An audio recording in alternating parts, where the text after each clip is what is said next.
नबी करीम ने फरमाया, एक आदमी सिर्फ मक्खी की वजह से जन्नत में चला गया और दूसरा जहन्नुम में। सहाबा ने अर्ज किया, या रसूल अल्लाह, वो कैसे?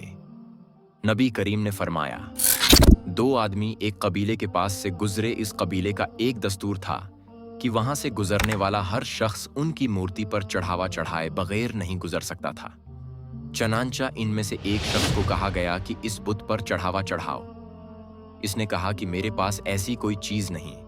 कबीले के लोगों ने कहा, तुम्हें चढ़ावा जरूर चढ़ाना होगा, ख्वाह मक्खी ही पकड़कर चढ़ाओ। मुसाफिर ने मक्खी पकड़ी और बुत की नजर कर दी। लोगों ने उसे जाने दिया। चनांचा वो इस चढ़ावे की वजह से जहन्नम में चला गया। कबीले के लोगों ने दूसरे आदमी से कहा, तुम भी कोई चीज बुत की नजर करो। उसने कहा, मैं अल्लाह ताला के अलावा किसी दूसरे के नाम का चढ़ावा नहीं चढ़ाऊंगा। लोगों ने उसे कत्ल कर दिया और वो जन्नत में चला गया।